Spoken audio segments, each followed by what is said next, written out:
Oh, they're all saying it, Joe. Oh, one after another. Yep. Oh, look, there we are. Yeah, yeah, we're there. And I said things. I wasn't just making stuff up this time. Good distinction. Good distinction. Yeah, trying to get your guys' pictures ready without looking at them, and it's proving pretty difficult.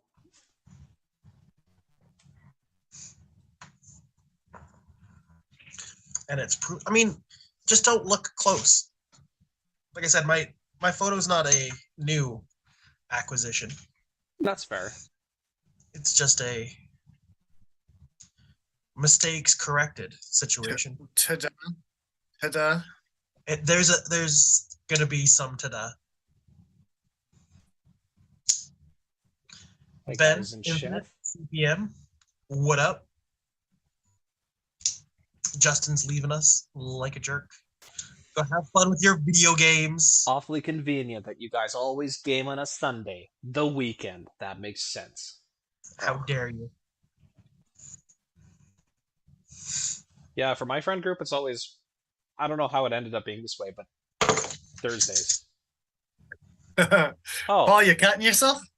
Mm-hmm. You are cutting yourself. Mm-hmm. Oh my. Okay. Do we need to get a paper bad? towel at the very least? I got one nearby. Okay. Okay. Good times.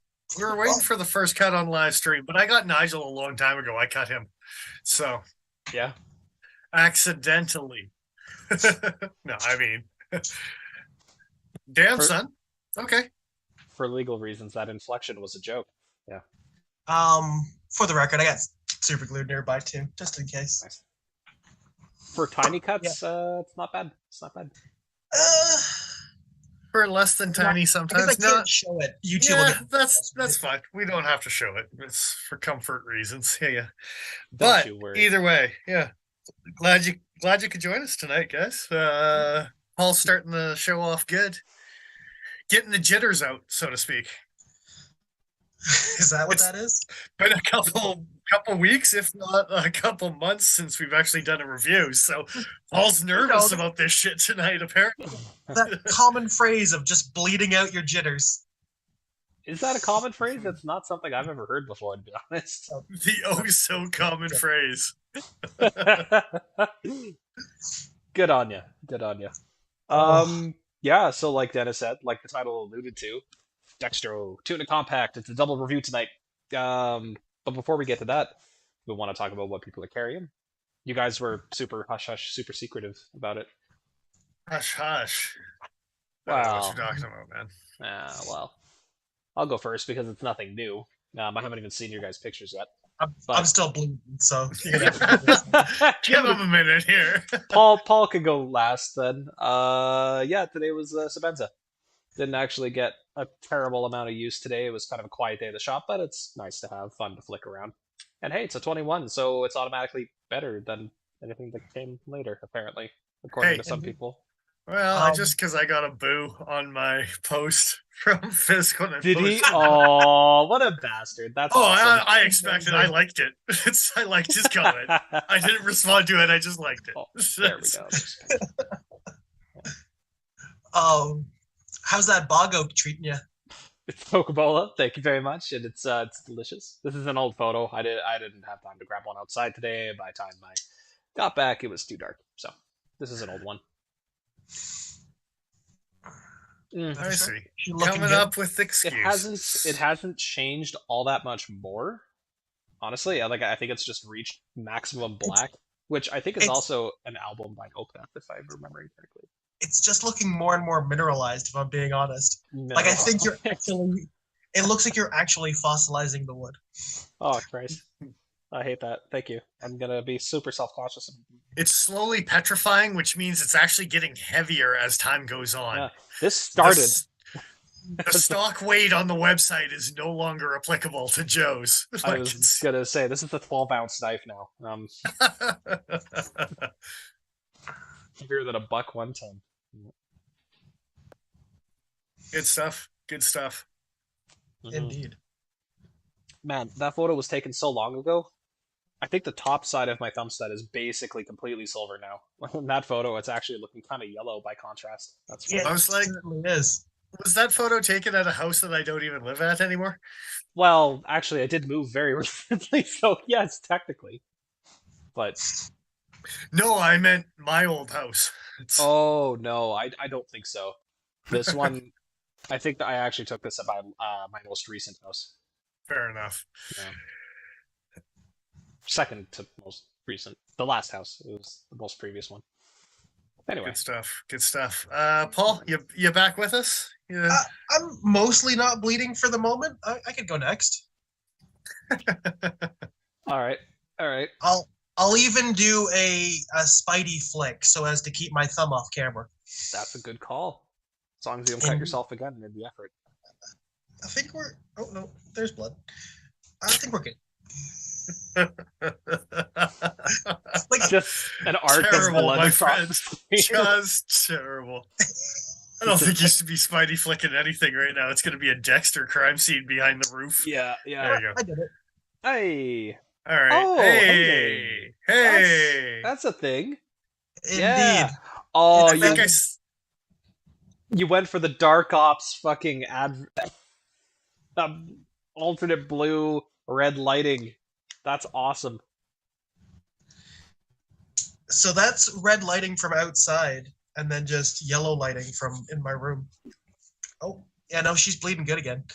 Yeah, I thought I saw you trying to gush on your knife there. So there's definitely gush on the knife. Good stuff. Yeah, that's a fancy photo for sure. You fixed thumb studs? You just put a normal set of Benchmades or something like that? I put a normal set of Benchmades. What did the original studs? It was my 940. What do the original thumb studs look like? They are very bug-eyed and like gigantic. If Kermit the Frog was chasing you with a knife while bleeding in his hand. They're so big in diameter that they're actually taller than the top edge of the spine of the knife. Mm. They rise above. Yes, I do remember that being a thing looking at that in the shop. What's the model number for this guy? I just want to show people what you did in terms of the difference. 761 TZ. And yeah, looks like Ben's carrying the QSB Harpy CPM Broadwheel liner lock. I just need to address Ben's comment. No, this is not stitch worthy. It's a finger, they bleed. Justin didn't even tell us what he was carrying because he's selfish. Thinks of only himself. That's fine. It's only 671, Joe. You said 761, and I was going to correct you, but you had the knife in front of you. So. Yes. In my defense, I just cut myself. No. No. That's it. No. I don't believe it. What's the steel? 154? 154 cm. Yeah, that's not a bad little knife now. Takes a keen little edge, I'll tell you. People bitch about that steel. They need to. Short. Did you detanto it yet? Not yet. You should. You should. It's going to happen in sharpening. It's such a slight tanto, too. Like, it may as well just go away. Oh, yeah. I'm just going to sharpen it like a regular knife and let it go away. Oh, in this photo, it looks more intentional, but in every other photo, including the one that you've got, it really does not look intentional. Huh. Anyway, yeah, that's what they used to look like. Left-handed. That's all good. Yeah. Don't do it. Oh, okay. Mine's that line as well. For the record, I'm not hating. No. Glad you fixed it for your right hand only, whatever. Yes. Yeah. You know. And I think it goes for like $150 American or something like that, 140 something. Make your mid-range knives ambidextrous, and I'd probably buy more of them. But they're not worth my right pocket. I mean, when you're up against Sabenzas and things like that, it's kind of hard to. Yeah, that's it's true. I'll pin you there. Or You've been carrying that one a lot the lately. Rhino, or there's some things. All right. Anyway, good times. Indeed. So, what about you, Dennis? What's from you been carrying? So, actually, recently, if you haven't been paying attention to some of the social media going on, one of our old previous members for the group, Nigel, actually posted some things on his Instagram. He was minimizing his collection, cutting down a little bit, looking to, sell off a couple of the pieces that weren't the essentials anymore, type of thing, right? Yeah. And in passing to my fiance, I mentioned the fact that I really like the blue-handled one in particular, type of idea, and one of the ones that I've always kind of been jealous of, right? Yeah. So, I see. Over the weekend here, the fiance decided to surprise me and go ahead and contact Nigel for the Cheesin custom that he had up for sale. That has always been a little bit of a one that I've admired in it's in that Mackinac pattern, right? It's similar to nice. Like almost Loveless Hunter, really close to that type of style. And also the first knife that I've had the pleasure of getting in Elmax. So this is actually my introduction to Elmax. Yeah. All the way to start. Yeah. Yeah, you bet. What's your TRC? It's M390 or 20. M390 at a 62. Okay. Yeah. All right. Weird.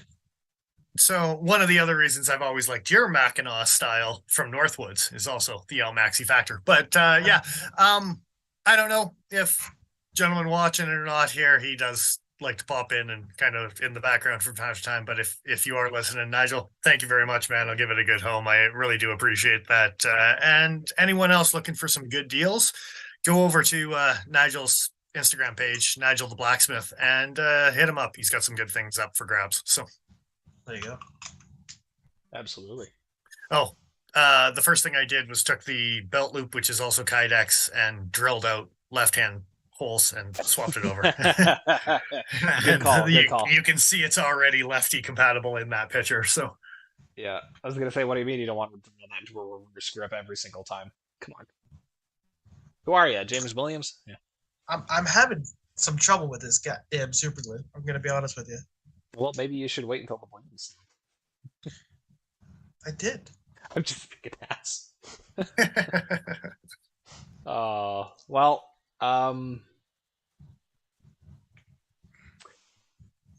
poor Paul.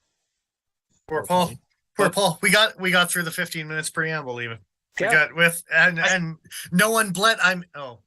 Successfully. I'm no longer bleeding.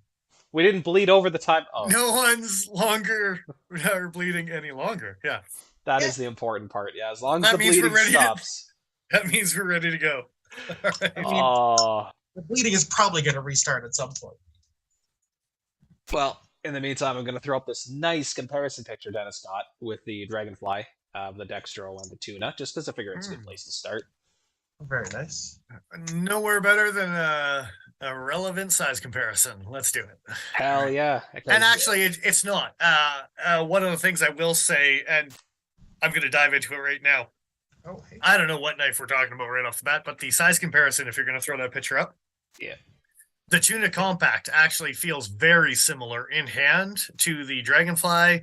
Difference is you've got your first finger in the finger choil on a Dragonfly, whereas it actually does sit behind your hand. Yes. But ergonomically, balance-wise, handle size-wise, there wasn't much of a difference between the Dragonfly and the Tuna Compact. We may as well talk about the Tuna Compact first then. Nope, all over the map. What about the Dextro? Do you like? No, I'm just kidding. Oh really? Oh man, we could. We could fuck around. It'd be one hell of a weird review, but no, I was gonna say, contrasting the Dragonfly though is the really robust blade on this thing. Like, is she thick? Now, okay, it's the same stock thickness as the Dextro, for instance, but it comes down to a fairly beefy behind the edge geometry. This is a small but tough knife, and I think they really leaned into that. Which one are we talking about? Did I say Tuna Compact? Tuna Compact. Tuna Compact. I think I drew Paul I think you probably did, and I'm just... Last 2 months have been gonzo episodes. I'm not used to this shit right now. I'm sorry. That's fair. I actually had a photo somewhere in here to illustrate this point. Just to show behind the edge thickness on this guy. It's a little bit of a grainy photo, but there you go. So it's actually quite thick by comparison. So this is a knife you can roughhouse with. It's 8CR for the record. So the Tuna Compact, yeah, if we're actually looking at specs, it's 3.6 mils thick. Dextro in comparison is 3.75. Yeah, so very similar thicknesses. And actually, while we're CRKT here, doesn't like to go thin behind the edge. What you talking about, Willis? Now I don't know where that other photo went. I had a photo of this knife behind the edge, the Nerk tie, something they still make.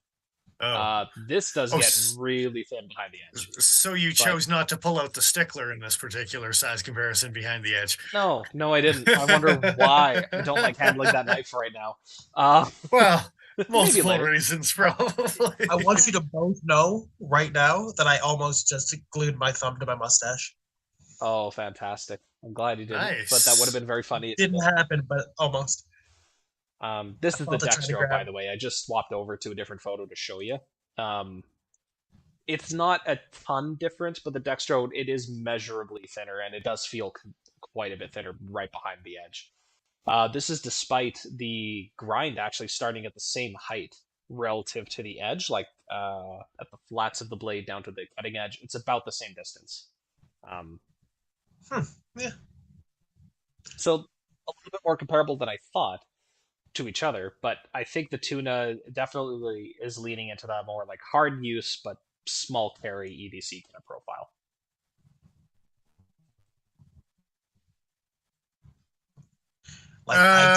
Some actual specs, things like that. Yeah, 2.75 inch blade, more or less. 6.5 overall on the Tuna Compact. I'm a fan of that blade size. Oh, I see. What's that? I'm a fan of that blade size. Oh, yeah. My Tur is in that similar kind of. Yeah. So one thing I noticed about the Tuna Compact, I'll throw it out there, it lost a 1/2 inch off the blade compared to a full-size Tuna. Full-size Tuna is 3.2. This one's 2.73. Okay. So basically 1/2 inch, right, is what it lost off that. But it lost, what was it? 1.3 inches overall. Mm-hmm. So it lost over 3/4 of an inch on the handle somewhere along the way.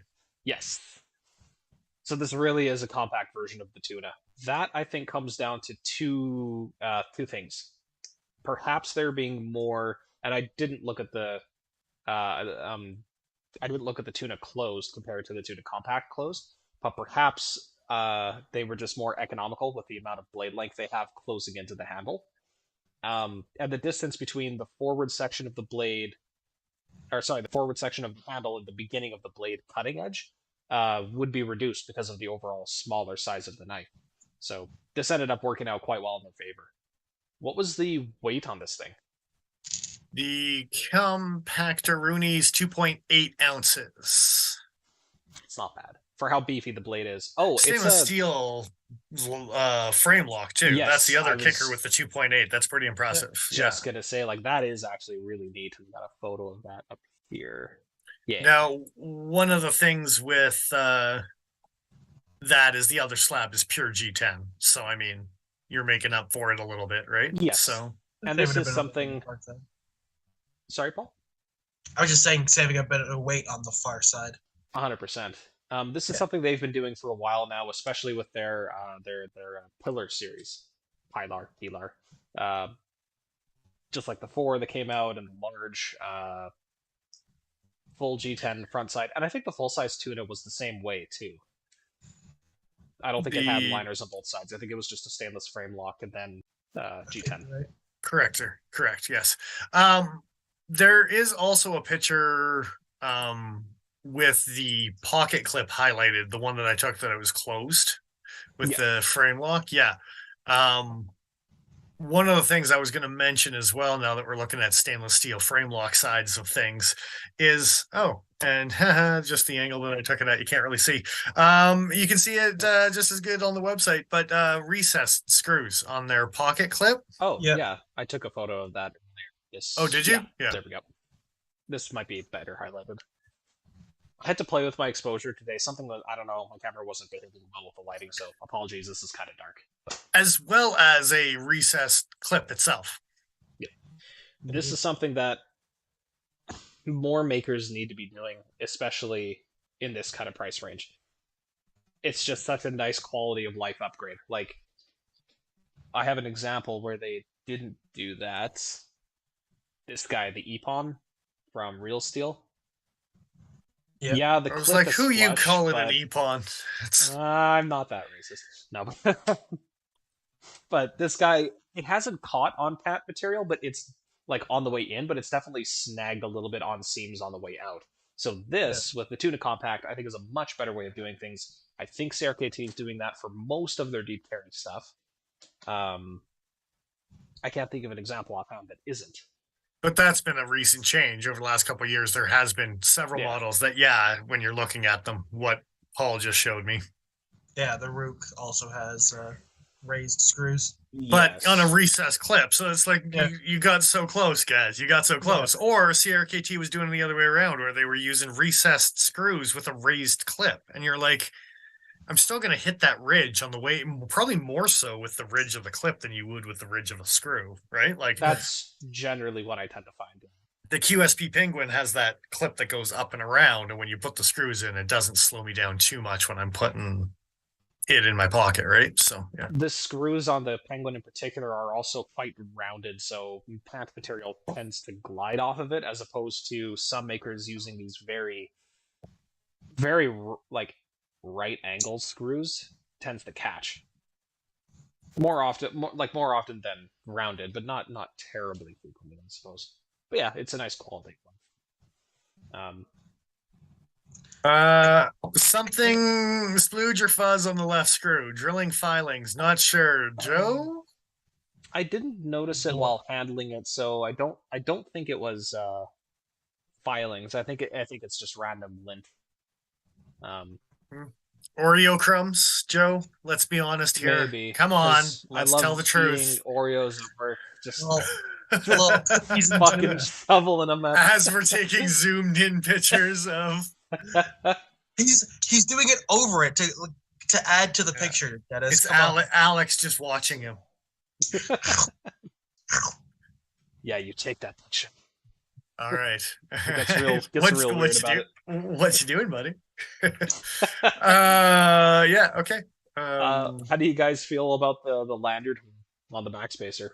Well, I think it's a waste of time on most knives. So I mean. Okay, real talk. There was actually a big debate on Blade forums about like the point of a lanyard hole, and guys were getting really uppity about. And don't get me wrong, I'm all about arguing for semantics. But a lanyard hole is intended for a lanyard, meaning a piece of cord that is attached to your body or to a pant loop or something, so that if you drop the knife, at least you can retrieve it. Versus a fob, which is just a little thing that sticks off the end for extra grip. It's a leash. Yeah, it's called. Under that context, I don't actually have a problem with the ability to attach a lanyard if you are at risk of dropping your knife while in a high place or on a boat or something like that. Like, okay, fine. But I don't know that every single design requires it, especially not these ones that are intended for like an EDC type purpose. I don't know. Aesthetically, I don't like it, but I can. I'll allow for the utility, I guess. No. In my experience, that the construction worker boys are picking up, that's for sure. As far as like guys that have to tie off and whatever else if they're up at height. But it gives you an opportunity to anodize something super fancy and throw it on the market and be like, hey, more money, boom.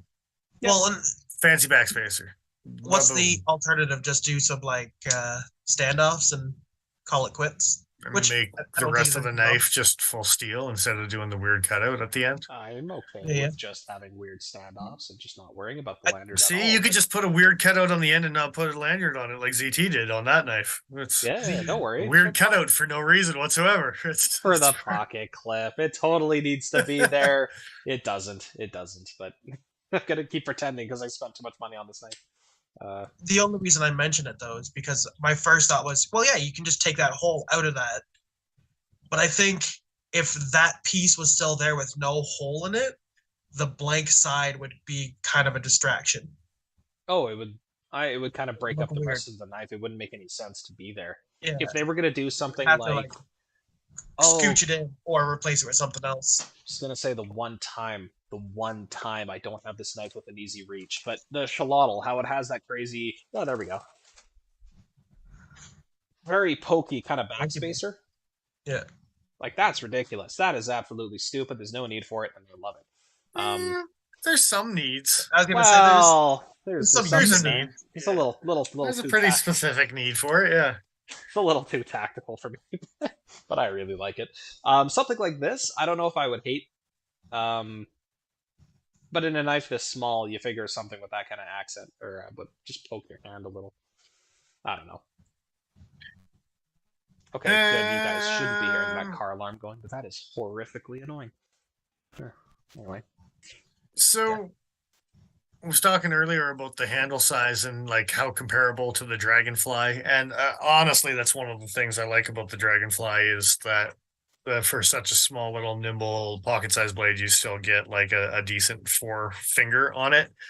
And I did throw up a pick of in hand for both of them, and yeah, comfortably in the forehand. And I'm a large. I mean, you're getting into an XL or a double XL. It might be a 3-finger or an awkward 3.5, where you might not like it. But at that point, you might like a lanyard on the backside of it just for. You can kind of see where my finger is resting, and that does rest in that weird little, almost like a double crook that this this Tuna has, where the frame lock has the cutout for it. Yeah. And your index finger does fit fairly nicely into that groove, right? So yeah, and you can usually get the other 3 on there fairly comfortable for a small little EDC mini griptilian sized something. I do like that. Oh. Fifth pocket. Sorry. No, go for it. Just saying, like a perfect like 5th pocket sized knife. You could easily slide that into 5th pocket. This one is maybe not easily. I don't know. Maybe easily for you because you're a monster. But yeah, well, I think it depends on the pants too, because a lot of my work jeans had very deep 5th pockets. Like I could fit my 300 ball flipper from Benchmade in those 5th pockets. That's not what they were calling a 5th pocket. Come on, Joe. Let's be honest here. But I was gonna say, as far as deep.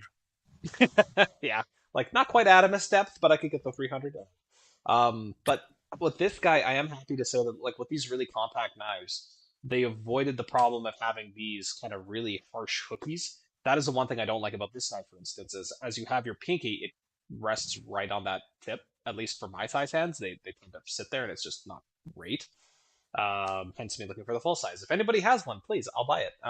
But anyway, this guy is comfortable in most grips. Interrupt Zinx EDC Zinx Adventures. How you doing? It's been a while there, brother. Glad you could join us again. What are you carrying? Continue on, Paul, with your swirly titanium.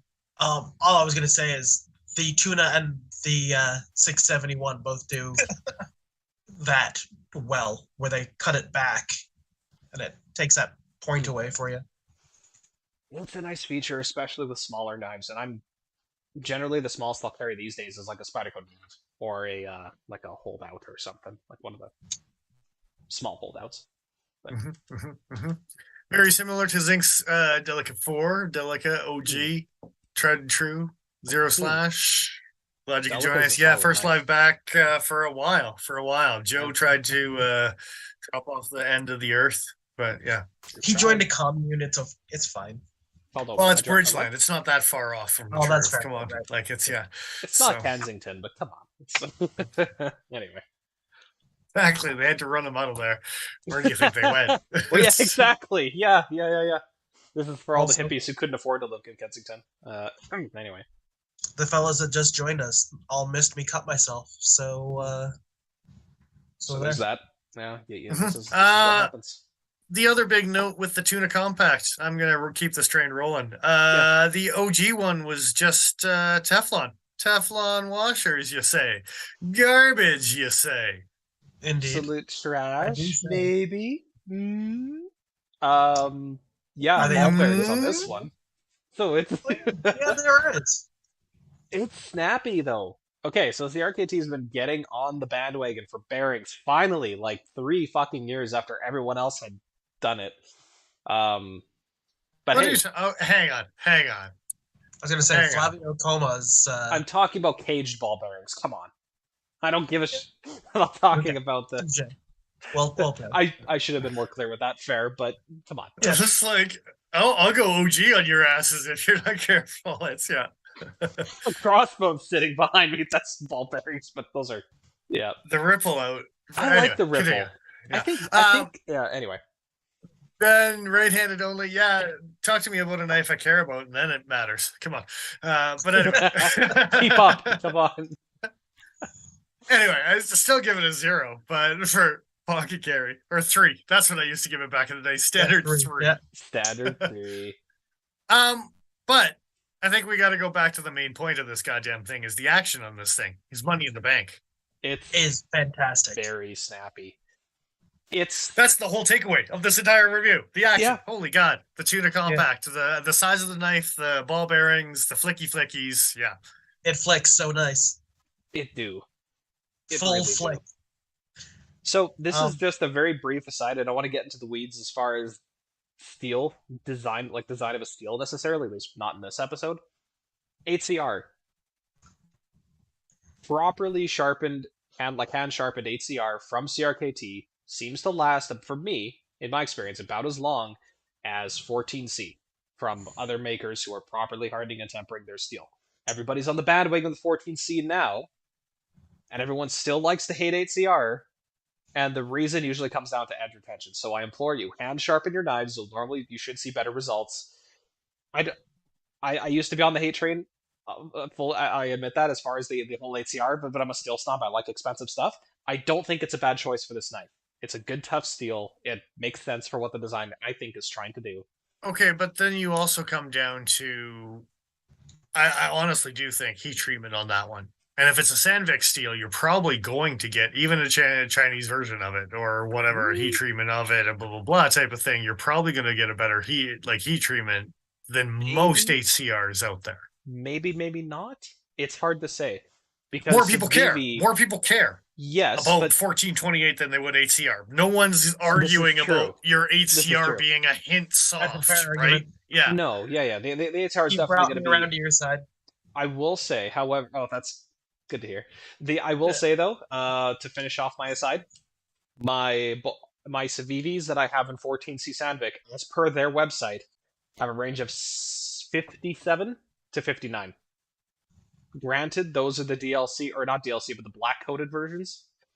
The plain steel versions are only 1 point harder, like 1 point over that range, 58 to 60. So there's not necessarily a meaningful difference between HCR and 14C in terms of hardness on paper.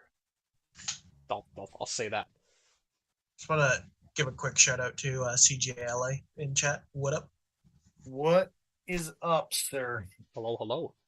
Mead, Fire and Spice, they went out of business. Buy it while you can. Funny enough, Excalibur. Indeed. Oh, asking what drinking? A little napweed. No, we're not. I'm just saying. Oh, fair enough. I'm on one of Dennis's drinks, apparently. The Breezer. Delicious. But it's like candy. Dude, it's so sweet. Anyway. Unless anybody has any other... Back to action. I wanted to talk about the action, and you just jumped back to HCR and 1428. You're like, I've got a ridge. I want to throw down. Yeah. So you like the detent on this knife, then? Yes.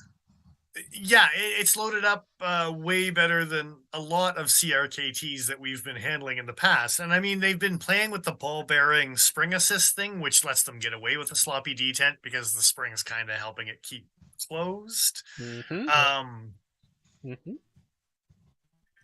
But yes, things that have been manuals from CRKT have been hit and miss. Also, with your still overindulgences of Teflon washers out there, Yes. anything coming from CRKT that's not grindy and slow is a plus, right? Like, Fisk, how's it going? How you doing? Uh-oh. CJ's asking what he missed. This is a CRKT Tuna compact. Tuna compact. Cut myself like a jackass. Yeah. Yeah, Fisk, go back to the original. He cut himself. The look on his face, gold. It's gold. Solid gold. I want to say 90 seconds in. I'm right off the hop. It's pretty quick on. It was a good. Anyway. Yes, I agree 100%. It is nice to see that their detents are getting better. I will say though that, and this isn't about the tuna necessarily, but consistency with detent. The Pillar 4s I've played with so far, one of them had an amazingly crispy detent. The other two had a perfectly adequate to good detent. So still better across the board. None of them were just completely weak shit, but all of the tuna so far have been very, very crisp, very poppy, which on a thumb stud is very satisfying. 100%. Yeah. This thing does fall shut, partly because I think just the beefiness of the blade relative to the rest of the handle, but I imagine those ball bearings have something to do with it as well. Oh yeah, 100%. So yeah, honestly, I think this is, if you put this and an 8CR pillar in front of me, I would take this any day of the week. An 8CR pillar versus this, yeah. Like, it's as far as a similar platform and similar popularity and what these knives could be, EDC size level, blah blah blah. I think that's fairly similar comparison in the CRKT world. I think so. Are you talking about the? Sorry. I was just gonna say, are you talking about the full steel frame lock? I'm probably the Pillar 2 would be probably closer to the size comparison because they made a D2 and an 8CR version of the Pillar 2. Right? I keep forgetting about that. Yeah. So, you're right. So I was like, I thought the pillar. Yeah, we just don't care about the 8CR one, but they did make one. Look, I just finished saying that I don't mind CRKT's 8CR or just 8CR in general as much anymore. But if you're gonna give me the option between D2 and 8CR, I'm gonna take it. Yeah, I'll take the D2. 100%. Yeah. If you dulled this thing up with some D2 and maybe some micarta, you know what I mean? No, it's kind of penguiny as far as. You just got to throw that out there because Fisk is here. Yeah. Well, and all right, I'm just gonna throw it out there as well. Here, Ben. Knife preferences and life choices, 2 different things, sir. 2 different things. You completely missed the reason for that statement. Unsubscribed. Oh, fair enough. Yeah. I liked your boo comment. Come on, dude. Yeah. We're allowed to disagree on shit. It's funner that way. I like the fact that you dislike that post. It's not going to stop me from posting it. Yeah. You follow people that post 21 and 31 Fisks. I've seen it. You're selective about your likings, and I'm okay with that. That's fair. The only other feature that I wanted to quickly touch on with this, and I think it's something that we're seeing more and more, and I think we should see it 100% across the board, even in knives at this price point. And that's a lock bar stabilizer. Oh yeah, I took a photo of that too. So did I. Hey, nice. I'll toss mine up just because the photo's there, but I think I have yours in here somewhere.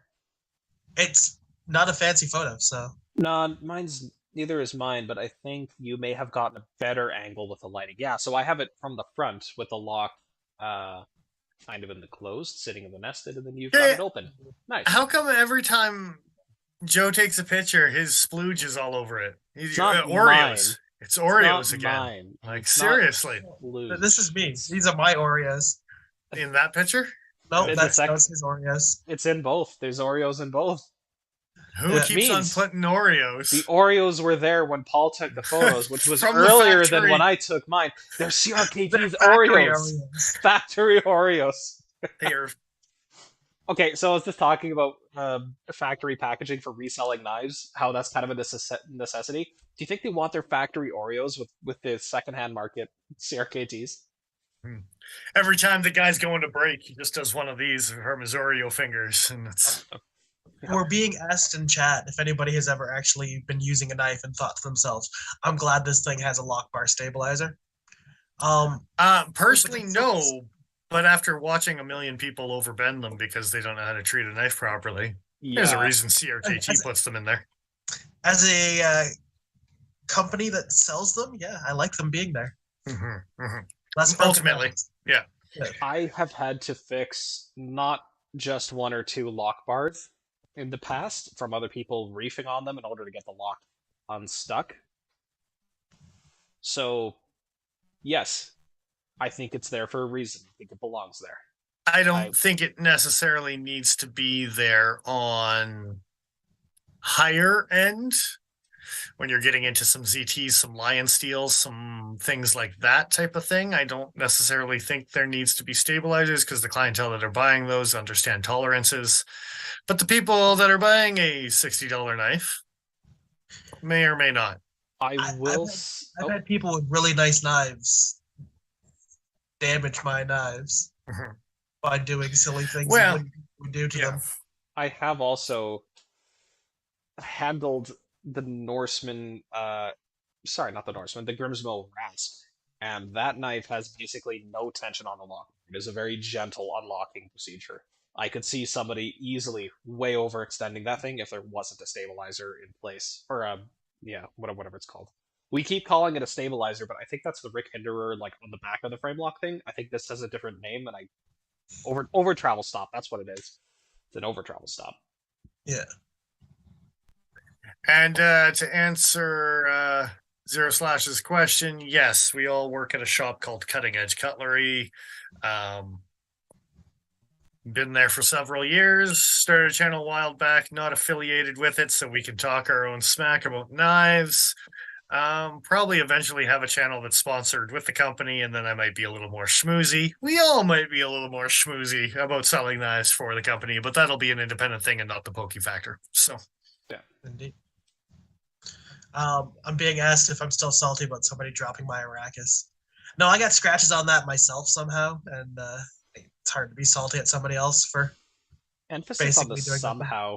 We still don't have any like concrete idea on how. I don't know what did it. That's wild. That's absolutely wild.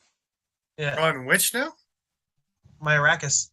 On the backspacer, it got polished out. Oh, the scratchies. Yeah. You're not sure what happened there, but dropping it, we know what happened there. Oh yeah, and it wasn't that situation that I was talking about. It wasn't even my Anthem situation that I was talking about. But I've had other people crank on my Anthem that people like to take the thing and just pull the access bar and whip, and it doesn't need it. I was just going to be a smart ass about anytime you hand a knife to Devin, you realize you're handing a knife to Devin.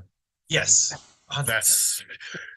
It's in your hands because it's not in his half the time. Like it's So.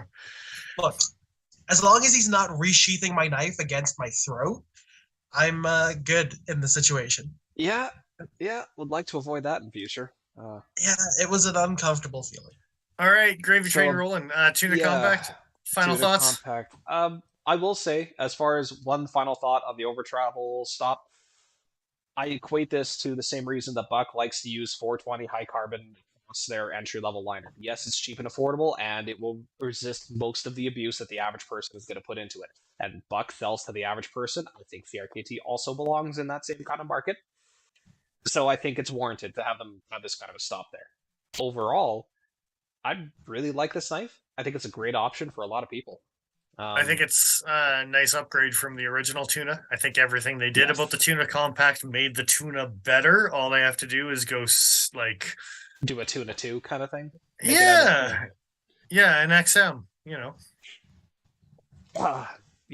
All right. Somewhere in between. With I should have called this thing the skipjack. Nah. It's smaller. It's a smaller species of tuna. Yeah, that's too clever for people who Yeah, buy CRKT no. cuss. If you had read their descriptions about I say that as somebody who this buys too many knife, CRKTs. yeah, you're definitely not way too clever for the description of what they're going for. So, yeah, Dextro. Right. Oh shit, we're right into it. So this is a bit of a different knife. Not that much more expensive. Oh, we never talked about price point on the Tuna. I guess because it's not that bad of a price point, but the Dextro isn't that much more, but we're shipping materials considerably. Hang on. 56 on CRKT's website. Okay. 56 USD. Yeah. And what's the Dextro? 64. $8 more for a Dextro. For $8 more, you're getting aluminum handles. It's a liner lock now instead of a frame lock, but you're moving up into D2 tool steel for the blade. So, in my mind, it's a bit of an upgrade. Personal preference as to whether you like aluminum handles or not, but. And not to get too distracted, but yes, thank you, CJ. Yes, we've got lots of ZTs on hand. Probably the one I'd recommend right now. I mean, the 450, 452, 470 lineup. Sinkovich's. Yeah. If you want to play with a ZT, that's probably a good option to start with, is one of those guys. Yeah. The 452 is a good knife. If we've got any 470s left, good God. God. Oh, yeah. Also, great knife. The Sinkovich lineup in general, they're still fairly beefy blades. Decent cutters, but the guys will complain, oh, ZTs aren't what they used to be. They're generally talking about, like, big chonkers. Yeah, well, if you want a ZT that ain't like it used to be, buy a 562. It's still like an old school ZT. Well, yeah, the 560. Yeah, absolutely. Yeah, if you want new, buy that one, or a 762, the fancy blue vulture beaky bitch. Point being, they do both. They do fancy slimline little stuff, and they still do big chonky boys. The 308 is massive. I don't care if it's on ball bearings. That thing is a tank. Anyway, Dextro. So we still have aluminum. I'm assuming aluminum, at least aluminum coated pivot collars. Acid green on this guy. Kind of have like the Razer company who produces computers and stuff like that. I always think of that. Okay, so with the pivot collar and the green, and you were saying Razer as well. I commented on James Brand because that is a James Brand lime green. If I've ever seen one before, for sure. Very much feels James Brand to me. Now, quick specs out of the way before we do anything else. 3.2-inch blade, 7.8 overall. So 4.5-inch handle, give or take. Good size, good foregrip handle size. Weight, 4.8 ounces. A little more of a chungus with the aluminum. Little chunky. And why might that be? Well, if you don't skeletonize the inside of their full steel liner, well, almost full steel liners, shit gets heavy. And then aluminum, and then 3.75 mils on the blade thickness on a over 3 inches. Yeah. So, but all of those things and green accents. So I have to comment on CRKT's description for the Dextro. And if you can go to their website. Oh, I sure can. Go on. So, like a sleeper muscle car, this stealth knife holds hidden power. The nearly all-black Dextro is an everyday carry made to fly below the radar, but a small green accent on the pivot hints at something special under the hood. Press down on the flipper, an aggressively angular drop-point blade swings into action smoothly on IKBS bearings, ready to pierce, cut, or slice its way through whatever the day throws at it. Wow. That's some flowery language. Wow. Dude, their copywriter is working for his paycheck, and I love it. So the aggressively angular drop point blade. I'm gonna start there. Are they talking about the swedge along the top of that blade? What's aggressively angular about this? It's all rounds. It's all curves. It's full curves. It's not a GTC here. what we're working with. Well, yeah, it's not exactly harshly geometric. The only thing I can think of is really that swedge, but we've been seeing that on EDC style blades for the last like 10 years as a common feature. So I don't know. I think it's just words for words' sake. They're just trying to upsell it as like a sleek gentleman's tactical, because we haven't talked about those in a while.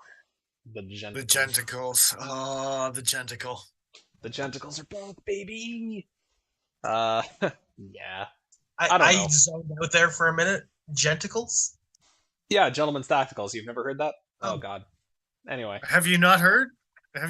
Here, that is here. We'll flash back to one of the original genticles. Huh. Yeah, so basically the idea of like a sleeper tactical, something you could press into that sort of situation while not looking like it. It's not a new concept, but it definitely hasn't been as hot lately, I don't think. Uh-huh. Would the 452 fall in that range? Or is it still just Yeah, it would. Yeah. More towards. And yeah, 0/ only 2 tops knives. Unfortunately, we have not gotten a good deal with tops. Slim Pickens, we do only have the Tom Brown tracker. They're the favorite company that I don't owe or carry. So are one of the favorite companies that we don't carry, at least for fixed blades. Yeah. So I like also same colors. Oh. What's that? Just the same colors. You were pointing out. I was just gonna say, like, I like to think they saw this in convention, like, oh, that's kind of hot, but what if we did it in the pivot too? Now I don't know because Joe didn't actually put up the descriptions from CRKT's website, but I don't know if you guys read the second. Oh, did you? Sorry, it just went back. The second sentence on this is the cousin to his other black on black folder, the Caligo.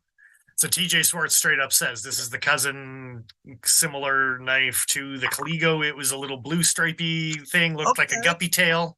Okay. Flippy, but he says this is the more mature of the two, and by that he means better. Then I agree. Yes. Yeah.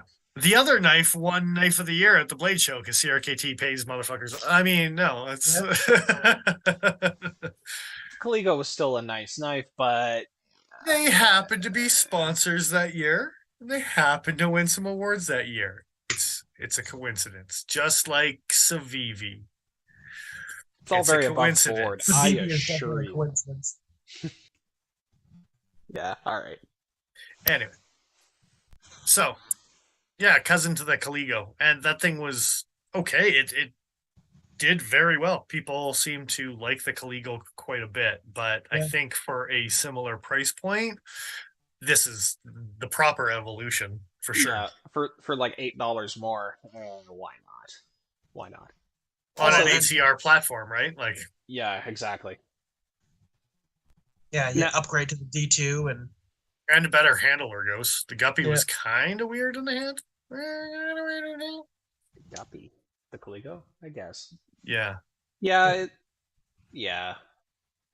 wasn't nearly. If you've actually like seen guppies, they have this weird like almost transparent tail thing that comes off of them, almost Siamese fighting fish kind of style to it. Fair enough. And that's some fish nerdery going on there. So you guys are all about that fish stuff, I guess, huh? Yeah. That fish stuff. I don't fish for guppies. Tell me I'm being dismissive without saying I'm being dismissive. I mean, that's me. You should. Petland has a problem with that every time I go into the pet store. Worm on a hook. Nice. Just to say that we're not just praising both of these knives to high heaven, I am actually not a terribly huge fan of the slickness of this aluminum handle. I kind of wish they went with something a little bit more aggressive in terms of texturing. Slightly more chalky. Yes, I agree. The slipperiness of the handle is bad, but it's not as bad as the Lanny. I find the Lanny is still like, and it's a stainless steel handle and tries to be hammered texture, and it still just wants to pop out of your hand. But I think it's the smoothness of the like ergos on the Landy. It really is a broomstick handle. This thing at least has enough contouring, and with the ridges being like thick enough, it grabs enough. But yes, I agree. If they did some sort of powder coaty good times, it probably wouldn't hurt their cause. Yeah. It might be a better direction to go. Just because I know they're trying to hit, honestly, a pretty aggressive price point given the rest of their catalog with this thing. But powder coat would probably be the easiest way to go about doing it, because you figure if there's any more machining that needs to go into this or more complicated mold work, because I'm not 100% sure if this is 3D machined or if they just injection molded aluminum or extruded aluminum like they did with everything. Well, Everything no, with Lanny.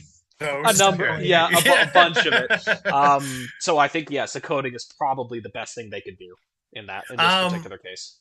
And not to flog a dead horse here, Zero Slash, jumping back into the ZT conversation, that was a 620 or a 630. I can never keep which one straight. Unfortunately, all of the Emerson Wave stuff from ZT has been discontinued. Maybe they'll come back with it. They have a 640 from Emerson. It doesn't have a wave. I really like that design. If you want to grab one of those and put some aftermarket scales on it, because the mustard carbon fiber is gross, but just dye it. I think it would look great. Just get micarta. Enough guys are doing them. Yeah, I guess. I was going to say, I think it would look great if we did what we were talking about, swap the handle scales between the limited edition and the regular, because I think those two just deserve to be around. The silver twill on the OG one. Yeah. Yeah. Anyway, Dextro. Just want to show one more picture for the contrast of that green. This knife is actually ever so slightly towards the lock side. It's not nearly as harsh as it looks in this photo. It's just the way the lighting. And I think also because of their bad grind on the blade, it also looks more off-centered than what it actually is. Yeah. That's Lucky Charms green, though, eh? Sorry. That it really is Lucky Charms green. Oh, dude, it's aggressive. Oh, yeah. It's like I'm gonna blow up cheap St. Patty's Day balloons, and they're gonna be that same goddamn color. Is what it's. Yeah, yeah, pretty much. There was something I was gonna say. Got nothing. Oh yeah. I have to flash back to that fantastic description. And you throwing up this really, really bright backspacer and the slightly offset grind. Is this what's under the hood? Yes. I don't know. In the description. This is its V8, Dennis, obviously. The pivot color hints towards something special under the hood. But then they don't really say anything that seems to be special under the hood. So I'm waiting to see the special under the hood. See, is it Dextro 2? That's kind of like that line under the hood and like something special. That makes you think that like, oh, this has got to be one of their assisted models and they're just talking it up. No, this is actually not an assisted model. No, I mean, and they talk about for it. But the IKBS swings into action, so I'm thinking maybe the IKBS is what is it's just like weird. Something special under the hood. The fluffy language is definitely weird. That's not that special either. So yeah. Are they hinting at something else? Is that what's special? Are they hinting towards another knife completely? Maybe. Does this knife morph into another knife? Is it like McDonald's toys where like you get a bunch of pieces, like you take the toys apart, right, and one part from each of the toys then makes a new toy? Is it you have to buy a bunch of CRKTs just to put something together, and this is the one hint you get in order to do it? It's the Power Ranger of knives. Is that what you're doing, Joe? No. That's still what he does. That's what I'm saying. Can I get 6 Happy Meals to go, please? Sir, this is a Wendy's. Oh. This is a Wendy's. Better than Wendy's? Impossible, sir. They are the pinnacle of fine dining. All right.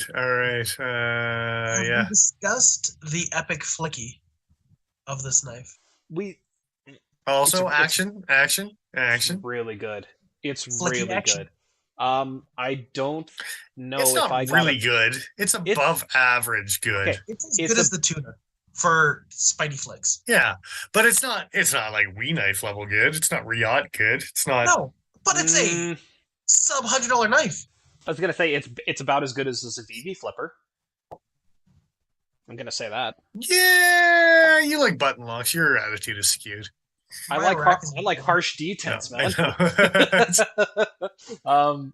I didn't really get a super great photo of the tang of the blade itself, but if you look at the bottom there's basically no jimping, and it doesn't need it.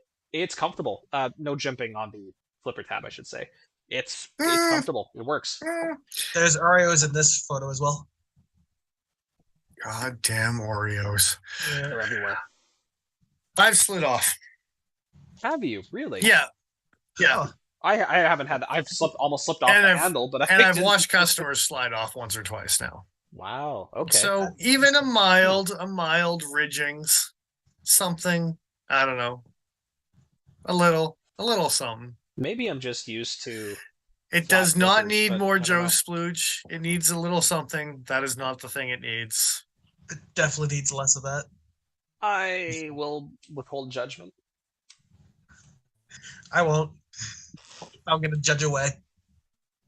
Look, better lubricated than just running bone fucking dry from factory, because Yeah. sometimes you get some atrocious actions even with ball bearings. But these guys they seem to be pretty decent. I will say I like the action on this knife off the thumb studs more than I do off the flipper. I think the D10 is better tuned to the thumb studs. I've had people misfire the knife a couple times. See, I haven't had that happen at all with this knife yet, but I will say the thumb studs do feel a little bit better. And also, Paul and I were looking at this one being a flipper delete, and it's not actually that bad. You could do it, and the knife would look pretty decent even still with it. Yeah. Yeah, just a little black Sharpie marker on the sanded away spaces. Yeah, that wouldn't look too horrible. I guess you would lose some of that tactical advantage of having a flipper tab preventing your finger from going up the blade, at which you might actually want, given how slippery the handle is. But as far as like just regular EDC tasks, did they give you a flipper tab that they didn't expect you to actually use because the flick is better? That's big brain moves. Yeah. Happy coincidence. I don't think that was the case. I don't think that was the case at all. I think you're looking too hard into this one. I think you're thinking about this more than CRKT did. Anyway. The only thing I might say to that, and I don't know because I haven't actually looked into it, but Paul might actually be onto something, that the custom might only actually be a thumb stud opening and they put a flipper tab on it because sons of bitches like flippers. Maybe. I stumbled on that. I'll take that. They anti-sabotaged it. Black Snow Customs. Yeah. They anti-sabotaged it. Instead of deleting the flipper and putting a Spidey hole, Mm-hmm. they added the flipper. I prefer without. I'm gonna be honest. I think that knife is better with a Spidey hole. The Dextro? No, sabotage. The sabotage. The Dextro with a Spidey hole. Definitely mill out the handle too. And I mean, that might gum up my drill bits. Maybe a little bit. But I, for the record, I agree. The sabotage with the Spidey hole is better. It's cool. I like it. I don't know. I guess final impressions of this this Dextro. She sure is slick. Yep. No. And I mean it in all iterations In of a positive and in a negative way. Yes. Do you think this would have been better with G10 replacing the aluminum, keeping it as the nested liner block? You could have done like a knife we're going to review at a later point and just put some G10 inlays in it. Yeah. Could have. Right across where they have those stripies, you could have done that even. Wonder how high the price would have been because of that extra maneuvering. You've already milled it out in those exact spots. See, did they mill it or did they mold it? I'm really not 100% sure with this knife. That's fair. Just cut some pieces of G10 that fit it. Slap them in there. just slap? Just slap them in. Yeah. I mean, I'm going to say, out of everything that we've looked at from all the new selection from CRKT, the Dextro is my favorite thing that came out so far this year. I disagree. I like the Nax more. We'll More get than to the- more than the we'll Dextro. get to a John Graham review for sure. Because Absolutely. we're gonna review the man, get behind, get all right up in there to understand. Now that he can't say anything against it, now I said when it was announced, I was gonna buy that knife. And I did it. I done did it. you done diddly did it. Good job. I score that answer 7 out of 10. And I did it twice. I score that e- one a 7 out of 10 too. Even if it's honest, just saying 7 out of 10 is such a meme at this point. Can't get away with that anymore. 7.1. In all honesty, though, Dextro, if I had to give it an out of 10, I guess like an 8 for CRKT, 7.5 to an 8. I like it. I wouldn't have any problems gifting this to someone. It's a nice enough knife. D2, and I know D2 from CRKT does hold up quite well. So, yeah, I think for the aggressive price point they're going after, this is a step in the right direction. Honestly, like aluminum handle, steel liners, aluminum standoffs, ball bearings, D2, it's not an unheard of price point, right? Like, what's this guy compared to some other garbage that they've come out with as far as out to lunch price points, 64 Americans not that bad on this knife, right? Like, it's I'm also okay with paying a little bit more for a designer who is, paid for his time, his effort. Well, yeah, you get to look under his hood, man. So synchronized. Ugh, I like it. Have you seen TJ Schwartz? Take a look. Feel real bad for going to his profile photo on the Dextro now, but it's no Karen Hood, that's for sure. I could have said Ron. Come on. You could have. Anyway. Yeah.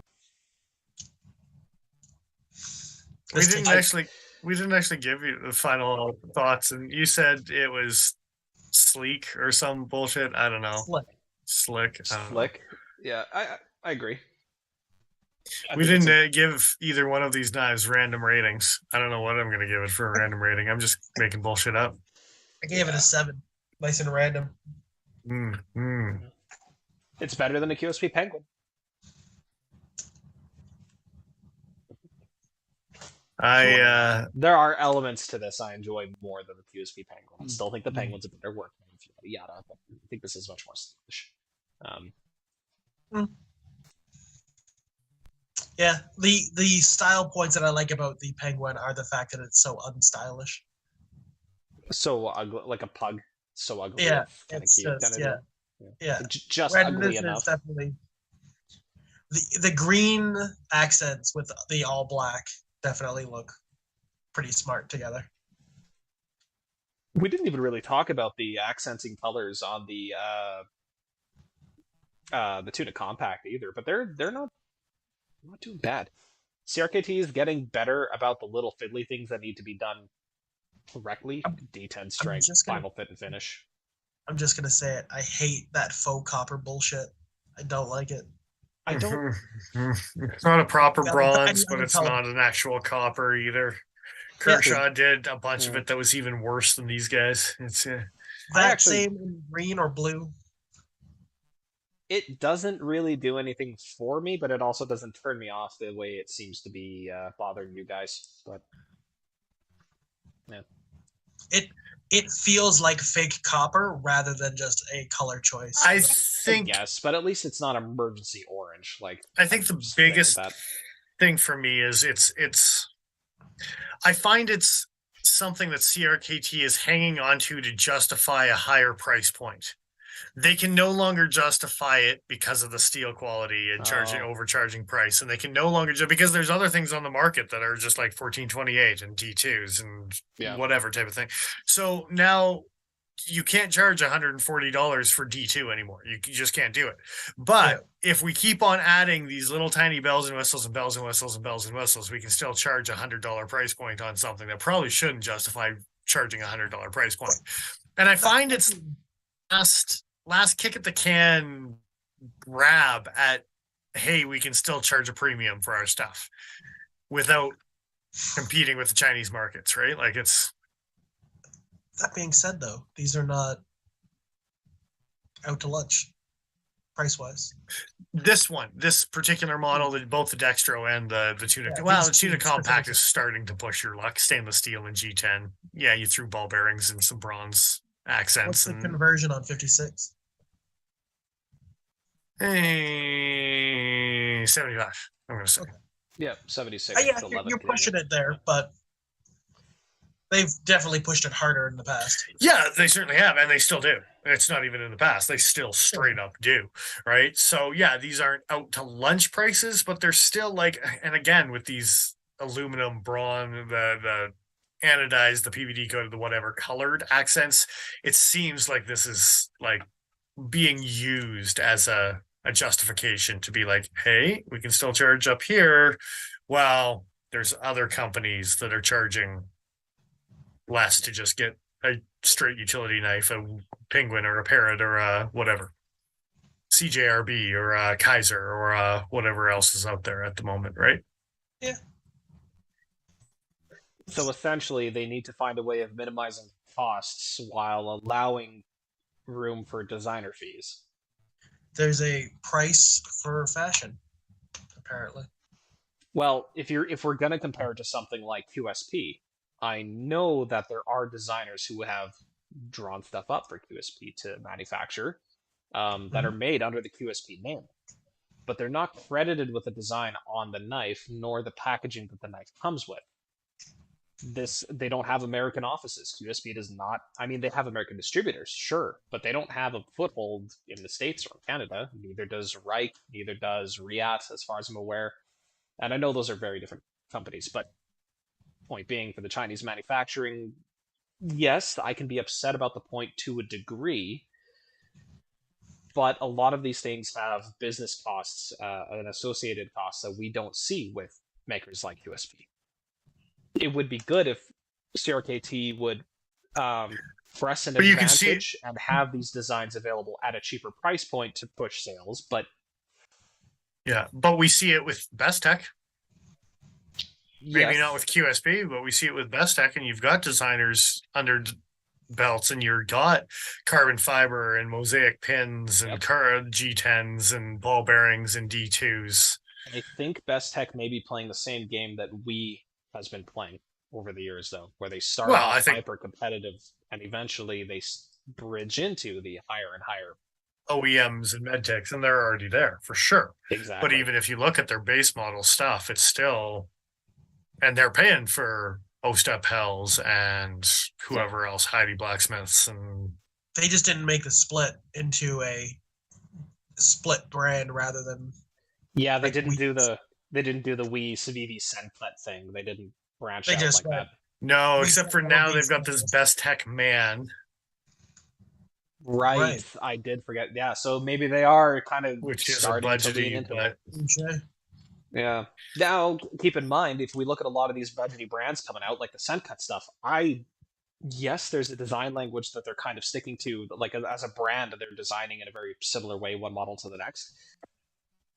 But there's no, like, and I'm not the only one who has this opinion, but there's no, like, real identity to a lot of these knives. They look incredibly basic, and that's fine for the price point. They're just good working knives. That's totally okay. But what then justifies coming out with a new model ever, as opposed to just updating the materials when things become more commercially viable? Like, I think in this case, we're just not seeing that divide with CRKT. Like, they have their limited run stuff, but their mainline stuff, how often do they get their limited run stuff even up to snuff? That's the part about CRKT's business model that kind of pisses me off, is they're not spending enough of this money that they're bringing in with overpriced HCR on quality control. Yeah, and they need to be for the expectation of like, if I'm paying more than $100 Canadian, so like 75 watt ish American, I expect a certain level of fit and finish, basically across the board. And if I see a lemon, I want it to be taken care of, sure, but I want the lemons to be once in a blue moon, not consistently within like a batch out of 100 knives. I don't want to see 15 or 20 of them kind of fucked up with weird actions or sloppy detents or whatever. Broken springs. It broke springs that fail within a day. Shit like that, you know. A warranty section that actually returns your fucking emails. That's how you really feel. Oh, well, anyway. I like CRKT. I like a lot of their work, but god damn it, guys, you gotta earn that price point. So, yeah. Final thoughts, statements, anything? Overall, I like them both. I think they're wins. Yeah. They're not yeah. The Dextro, I grade it 1 right hand. Because it's not ambidextro, it's just dextro. So it can't have my left hand. It only gets the right. One hand job. Oh. Not even. Three fingers if you do it right. Yeah. I want to get as few fingers involved as possible, really. I just want to go home. You are home, Joe. You are home. There's a reason they call it your ring finger. Come on.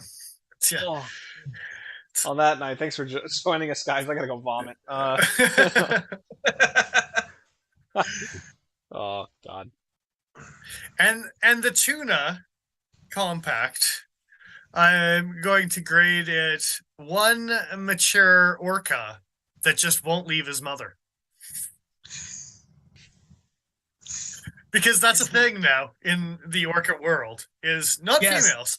Females the males grow up and go and become adult females and go and do their thing. But there's now this new nature thingy going on where males don't leave their moms anymore and still just get babied. And they get help from their mom to feed basically their entire life. And their mother in turn can no longer breed or have a second offspring because their current one is a giant big baby. Yeah, I just learned this today. So that's what we're grading a tuna, because that's what it's going to eat after its mother brings it home. Is a tuna compact. About the fact that just male orca are so large that they have trouble feeding themselves enough. And I wonder if that's a recent development because we've killed so many things in their friggin' habitat. Maybe that's why they go after moose. Super fun facts, guys. Way out of left field. That's fantastic. Yeah. Not even tuna related. It's great. It is. They're going to eat the tuna, but only a small tuna because he's immature. That's all they can find. It's an immature orca, obviously. It's not fully matured yet. Grow up. You're an adult. Fuck. Oh, man. I'm gonna give that orca a skipjack. Yeah, but wait until he sees the surprise under the hood. I'm not gonna give a better rating than that. 7 out of 10. No, like 8 out of 10s for both for what they are. I could recommend this to people. You're looking He's for still something, trying to give a normal review. I'm trying. I really got nothing for random on these guys. I was trying to do something with the colors, but I couldn't bridge it. Bridge that gap, Joe. Mm. Bridge your gap. Oh God, it's bridging. Oh. It's good old Bridgerton County over here. At least the lanyard hole placement didn't ruin either of these knives. There you go. Only a little bit. A little bit on the tuna. Not terrible. But if you tie them together and swing them above your head. Knife chucks. Just as illegal as it is dangerous. Yeah, can somebody please do that in a place where it's allowed? Because I want to see you hurt yourself. Let's test those detents now. Oh, triple illegal. Yeah, let's do it. There you go. Oh. What, you can't start with them open? Come on, Joe. Why do I have this image of you whipping those two knives chained together like a fucking pair of bolos? And if you want to see my reaction, go to about 90 seconds into the episode where Paul cuts himself. Same reaction. Pretty much. Before we wrap up tonight, do we want to get into any of the extra stuff you guys sent me, or? Yeah, mine won't take too long. Yeah. Cool. That's Let quick. me Start with Dennis. navigate to that shiz. So, IWA show? I don't even know. It was this weekend. There was some fancy stuff. Bunch of companies released some things well after the SHOT Show that was like, surprise, second SHOT Show. It's like second supper or second dinner or whatever the hell. Yeah. Say, what about second SHOT Show? Yeah, exactly. It's called the IWA.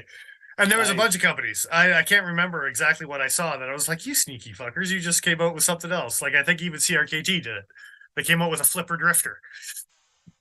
Yeah. After SHOT Show was over. And all of a sudden they were like, yeah, that's right, flipper drifter. Yeah. But in that, there happens to be, right over here, two little models that I'm pointing to that are the Viper Belarus 1 and the Belarus 2 that they came out with.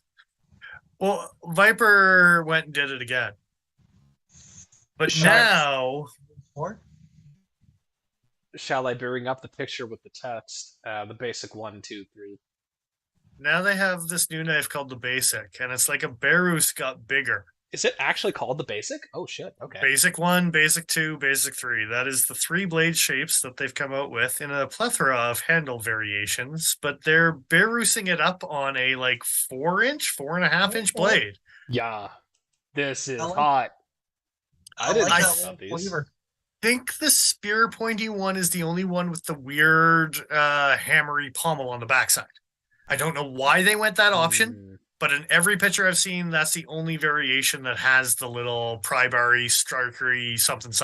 It's obviously a woodcraft knife, Joe. I was just going to say, are they not leaning into that with a Kempart / Loveless style blade shape?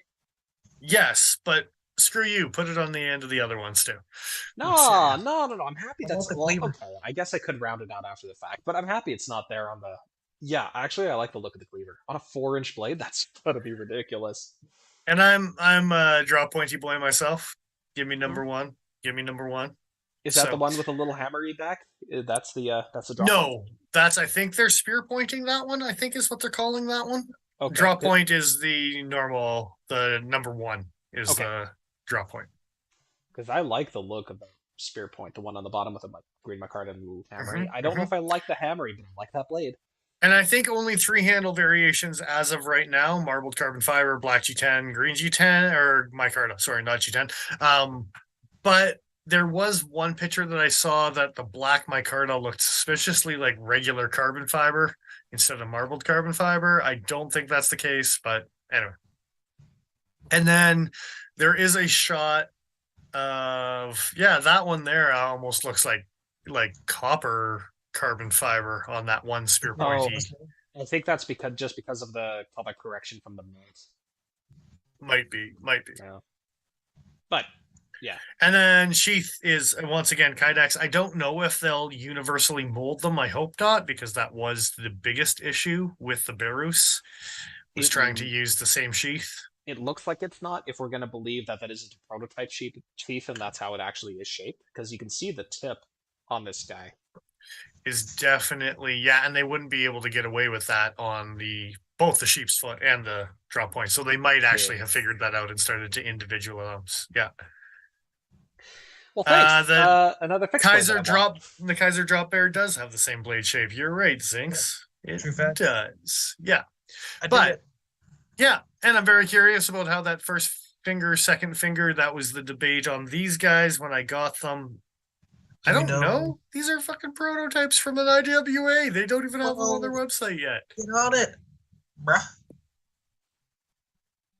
No. So these were like 180, 229, somewhere in there. So I mean, price accordingly. Oh! I forgot the best part. Sons of bitches.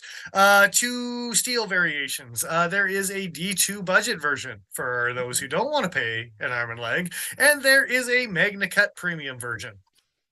Damn, son. Son. I forgot that part. Oh yeah, that part. What do you mean? Oh. Oh, Man. that part! I might Yeah. own a Magna Cut blade finally. I was gonna say, like, what do you mean I don't give a shit necessarily about Magna Cut replacing S35 and So I'd rather see it in a fixed blade that I can beat on. Hell yeah. small Yeah. beady on blade, as well as think about that drop pointy and a Skinner hunting kind of aspect. Thin that edge out for edge stability and still have something tough in that 4-inch kind of skinny Yep. kind of type of idea. Liking it. Good. Oh, the skinnies. I really like the look of this, unfortunately. Because I've wanted a little Beirut to begin with, but honestly, I think I'm gonna hold out for the Magna Cut. So you're Spear play. welcome. Yeah, so Yeah. now I have to debate if I want to sell a Beirut to get a basic. I think that is probably the right move, but unfortunately, now I also want a basic, so I'm not going to be buying your Beirut. Well, which one do I sell? Do I sell the micarta with the drop point, or do I sell the marbled carbon fiber with the sheep's foot? Keep the sheep's foot. Yeah. I was going to say, that's probably what I would do. That's my answer, too, because the drop point is, I'm going to be getting the drop point in the larger. Yeah. So I think the sheep's foot makes more sense in the shorter blade anyway. I think it's cool that it's in the 4-inch version, don't get me wrong, but I think it makes more sense in that small, little, very compact. Yeah. And let's not like totally overlook the fact, because we're goddamn snobs, that Zincs D2, Jesus Christ, like these are going to be $100 price point, $80 price point, $120. Who cheap, grab one. Like that's sweet. That 100%. Viper is doing that. And honestly, that would be a great way to figure out if you like that handle shape before you decide to commit for the Magna Cut version, because I don't know if everybody's gonna like that weird kind of double forward finger twirl. I really like it on your boobs, but I think it's gonna actually apply itself better to a bigger handle. You think so? I think so. I think it's actually going to feel nicer on the bigger handle than it does on the Beirut ones. And they do feel nice on the Beirut, and especially in that pinch grip, index finger, skinny, as well as the normal grip. I don't mind it. The more I play with it, the more I like it. I'll probably actually carry one tomorrow now that we're talking about it. But very cool. Very cool. It kind of makes me want to get more than one and get a cleaver for EDC and then get one for in the bush. Well, on that Kephart with the hammer, strikey, blah, blah, blah, blah, and for a bushcrafty version, that is a good option. Now, it's not going to kick the bushcrafty versions that I currently have at my fingertips out of the way, so there's no point in me getting this particular option, and that's why I'm looking at the other ones. To be honest, it would only be because of the Magna Cut. Yeah. See, given the toughness, I'm interested in the Magna Cut in this particular version with the hammer backing. Just to mess around with and see what it can actually do, because on paper that steel should lend itself well to that kind of stuff. But in terms of being able to take the knife and palm it in your hand, I think I would prefer the rounded end. But it's hard to tell how long that handle is going to be. I don't think you're worried about pinky on this, Joe. That's why I said it's a long. You're underestimating how small this blade is. This is significantly longer than the Beirut. Well, I mean, probably twice the length of a Beirut. Yeah, so it'll probably be fine then. Your pinky, like I think, grip. Yeah, an XL hand will be okay on this knife. Then that's the version I'm gonna get. If I can get this in carbon fiber, I mean, yeah, the marbled. Well, and the way that the Beirut exploded, maybe not the first variation is the way to go with. Maybe you wait and see if they come out with the burgundy micarta with the PVD coating and the blah, blah, blah. And like, especially with the D2 options, that thing exploded. There's like 20 variations of a Beirut now out on the market or some crap like that. Because the G10 handles. And D2 would be a fun combo. Yeah, I'm just saying that if this thing explodes like the Beirut explodes, you could see some fun iterations, right? So, yeah. 100%. I would like to contrast this. Sorry, I would like to contrast this knife in Magna Cut against the Skaha when I get it. And by contrast, you mean take them edge on edge and see which one wins? Yeah, I'm gonna see if I can cut the edge off one with the other. Of course. Given that this is a fixed blade, I really hope that they go for the higher hardening range on this, as opposed to going for like the 60-62. I want them to go for the It's slightly stepped up. I think it's up to 64. Well, Is it? you need Or to 63, email Viper 64? Knives and just tell them your Um, opinion. It's, Oh I think yeah, it's the yeah, best. I'm It's, sure. yeah. It's gonna be 57 to 59. Yeah. It's a tough. 57 to 63. They're gonna pull a lion steal. Uh, You might get a good one. You won't.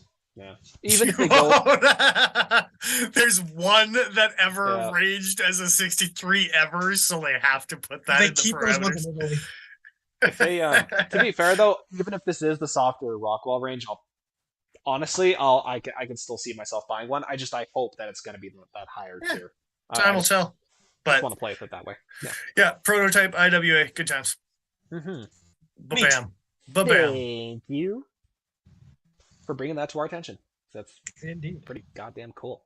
Well, you gotta have second dinner. Yeah. I love these. Uh, Where do we want to go next? Well, you had something. I think Joe had something too. I didn't know Joe had anything. It's just Joe's never got anything. Come on. Occasionally have things. I'm just trying to find things on his official website, you see, because while talking about it is cool. Oh, Thomas Ruminski? Is that his? Is that who you're talking about? No. Now I'm curious as to what the hell you're talking about. Yeah. Oh, the basic. The guy that designed the Bears and the basic. No. Okay, but fair enough. I didn't know that. Of course not, you heathen. Yeah. I don't even think I'm saying. I think his last name is like so butchered. I'm calling you a heathen, and I'm like, Oh God. No. Well, I may as well just talk about it quick. Les George came out with a well-loved design, the VECP. I think this is a button lock version that it's kind of goddamn hot. So I'm just gonna go to Knife Joy because I don't know where the hell else to see this thing. did you spell Vespa? Les George came out with Vespa? What? Something like that. No, it's the the VECP. That's very far away from Vespa, but Alright. it's this thing. It looks super slick in video. Unfortunately, not lefty. Oh, it's a 909 with the button lock. Yeah, I really like the look of this thing. It's like a Les George with a button lock. It's because it's literally a Les George. The button lock. So there's a frame lock version of this that he made for a while, from what I gather. And the button lock was supposed to be kind of a one-time thing. He wasn't sure if he was going to keep doing it, but they exploded in popularity to the point where he's like, okay, fine, I guess since we sold out of the batch, like, he just had an Instagram story where it was like this huge, massive tray just stacked with folder blades that came back from heat treatment. It's like, yeah, everything's already sold, so I guess this is here to stay. Sick. You can the availability for this should be improving soon. This is awesome. This is really fantastic. I haven't wanted a full titanium button lock quite as badly as I want this, and that's including the Cormorant here, which I really do like. I was gonna say, you literally have exactly that. He just bought a titanium button lock like less than 3 months ago. You're like, so throw it over your shoulder. You're like, where's no. that new titanium button lock? Oh, well, you see, this thing is made in Magna Cut. So obviously I need to upgrade, right? Anyway. 425 American? Yeah, that sounds about right. For a Les George, what's the steel? Magna Cut? Yeah. Yeah, it's still Magna Cut. It's just real basic ergonomics, and it's a very obviously Les George designed blade. So I'm. What's the Rockwell? 57 to 63. There you go. Yeah, something like that. No, it's not. Yeah. That's a wide ass range. A 6-point range. Jesus Christ. Yeah, Italian made. I think he's making these in house. I'm pretty sure these are all I know. I'm just semi-customs. 6 points of. Maybe Kevin Bacon. 6 points of Kevin Bacon for sure. Yep. Right, here's the old one. I don't care about that knife. Go back to his homepage. That knife That's was way a cool better dagger. looking. Yeah. That dagger was okay. Oh, look, it's one of those little stubbies from it's a 909. That eagle was neat. The Eagle? Yeah, it Oh, was down towards the bottom. yep. The Wilson Combat exclusive with that radial pattern. Yeah, Kind of cool. Kind of cool. it's like a lion steel and Wilson Combat made a Last George. Did they? No. All right. I think Did they? that No. boat sums us up here. Yes. Yeah. All right. Yeah, we are ready. Cool little bonuses at the end, and actually, that would have been way too much. Wow, 600 is not too bad. If it's American made, in house by Les George, Magna Cut, 600 is not actually that bad. I was just eyeballing some Javo himself customs, and I was looking at 1400 American for some Time Ascus and RWL. So Yeah, that sounds about right. Sure does. It's only 2000 for the Damasteel version that he's getting made pretty quick here. So it's Ooh, I'm sorry. The VECP button lock is being done at 63 Rockwell on that Magna Cut. There you go. We were half right. God damn. well, I'm into that. he tells you the high end at least. No. With I think that's his aim. Oh, that's the low end? No. That's he's aiming for 63, so it's probably 62, 64. If I had to guess. He's got it at a 68 Rockwell. It's fine. Those finishes, though. Oh, damn. Anyway. Sorry. I do like the second one on the top. I'm falling into it. Yeah, the tricordial, whatever he's calling. Yeah. That looks real cool. Basket I weave. like that. Let's try cordial. All right. The handle is set up for the clip on either side.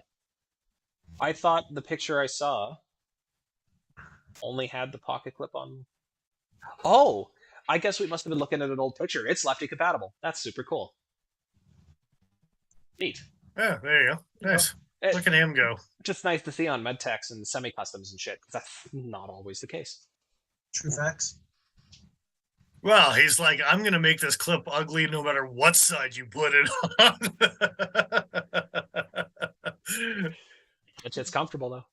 That looks like a comfy clip. And it's a button lock, so there's not really a show side or a lock side, right? They did that thing where not a ton of companies do it, but where they have like like shielding for the spring on the opposite side that matches the button itself. Oftentimes, I was going to ask about that. People just don't do shit, and I love it when they do shit. It's fantastic. They should do. To confuse people, like which side do you squeeze? Right? Just squeeze both if you forget. It works that way. I was going to ask if it was like a double action, both directions. No, I think that would be a super cool mechanism, but I have no idea how something like that would even work. It's an access lock with angular plunges on either side. Well, see, that's what I thought the APB was, but that's not at all how that mechanism actually worked. I still want APB. You could do it. You could do it. Yeah. It would just be something to push the crossbar out of the way as you squeezed it. It would have to be wedged, I guess. It would wedge, yeah, exactly. Angular wedges, pushing it out of the way. That's it. It's waiting to happen. Do it, Joe. You're welcome. That sounds complicated as fuck, man. A double button lock? A double button lock? Come on. You know how much you would make the knife world explode if you made a double button lock? I thought about it, man. It just that's the geometry for it. Now, okay, but do you want it? Do you want it so you can go to hell? Like, would you have to do it on both sides, or would you prefer one or the other in order to get the lock going? Because I could envision a design where you have to press both, but if you just want one or the other, I don't know how I would design something like that. I agree with CJLA. Do it. Yeah, okay. Well, no, like I said, if you could get away with doing both, and that's an easier engineering anyway. Yeah, dude, straight up. Damn it! I might be playing with Cat after stream. That's what happens when you get 4 drinks. When you get 3/4 of a bottle of mead, and Dennis, he starts engineering without CAD programs. And then there's Joe, silly CAD programs. Thank God I have the day off tomorrow, because I might actually be up late looking into this shit. All right, I think we're rounded out. I think that's the end of the stream. I think that's all we have to offer. I think Yeah, so. that's fine. We can talk about my thing next week. Yes, we'll back burner that. Let me Yeah. make an actual note. Thanks for joining us. The back-to-back review. I hope you guys thought it was okay. We're probably gonna do some backs-to-backsies here for the next couple weeks because we got some that we might as well. I'd say we did it like 7 out of 10. You're too generous. All right. Well, you know, I give that a 4 for Man, I enthusiasm bled for for this sure. episode, okay? he did. He did bleed for this episode. Yeah. Bled a fair amount. I had to clean it off my knife more than once. Oh, that's not great. How's it holding up now? The knife? Seemingly did a good job. The knife's okay. Knife? It's clean now. Yeah, the knife's alright. It didn't. It fell and landed Oh, I had to turn off my mic. on the steel backspacer. To fall and fell on my Arrakis. It's fine. I'm just glad it didn't land on my foot because it would have totally fucked me up. Anyway, Thanks again to the Cutting Edge. We can thank them. It's been a couple weeks, but thank you for bringing in some new 2023 stuff for us to play with. It was quick this year for CRKT. They were like, boom, here you go. Have some new knives. Maybe because the QC doesn't care, right? Maybe because they do and they just got them all fast. Who knows? I want to personally thank Nigel again, man. Yeah, I really do appreciate that. Going to a good home. Get to play with some LMAX. Go hit it up his social media if you want some really good deals on some stuff. Nigel the Blacksmith, all one word on Instagram. Got a ton of cool shit. Correct. True facts. You can probably hit him up. If he's sold out of what he's selling, you might be able to hit him up for one of his customs too. Yeah. Yes, indeed. Yeah. As well as the Shopify that may or may not be linked to his website or his Instagram page. Sorry. Can't remember. Speaking of Instagram. Yeah. Hey, go follow us on Instagram because yeah, you know, people seem to be doing that. And I appreciate you. We might actually post something one day. Nah. Something might happen. We'll Look, break our I'm streak. too deep in the meme at this point. Gotta at least start doing how about stories this? or something. Christmas 2023. To coincide with the giveaway. Jesus Christ. Yeah. Honestly, just post a countdown every Sunday. That's a countdown to Christmas 2023 and just knock out 7 days off every Can it Sunday. be the same post every time? No, you gotta take a new change the picture every days time. at least. Yeah, different date, but I just the same photo. No. I don't care. Oh, Yeah. come on. Dennis doesn't give a shit. It's been 3 years for this goddamn giveaway. You think I care now? It hasn't been 3 years yet. It'll. Yeah, what he said. Well, we're getting there. Don't you worry. So, also thank you to everyone on Patreon that continues to subscribe to us. Yeah, really appreciate that. Part of that giveaway 2023 is just a huge thank you back to all the viewers that continue to watch us week after week. So, yeah. That's it. Is that it? Is that it? I think We so. got everything? That's like, everybody. subscribe, share, YouTube. Good times. Yeah, Yeah. we actually did High a double review. We did reviews for once. It's been a long time, so you know, get that shit out We'll there. do more. Did you get the right thumbnail this time, you son of a bitch? Come on. Like, it's... Probably. I didn't even look. No, I think it's the Pokey factor just for the stream, but it's going to be the comparison shot. I think for the thumbnail. We'll see. All right. We'll see. Good times. Good times. Yeah. Having said all of that fun times, we will see you guys again here next week. Yeah. 7:15 Mountain. Thanks for joining us. Anything else? Am I wrapping out? Running away? We're good. Cool, guys. Thanks for joining us again. We'll see you next week. I am who I am. I'm Dennis Cypers. I am the Iron Joe. XL.ca. Thanks again, guys. See you next week. Bye-bye. Hey, Paul, That's bleed it. again. We need to bookend this episode. You need to bleed at the end, too.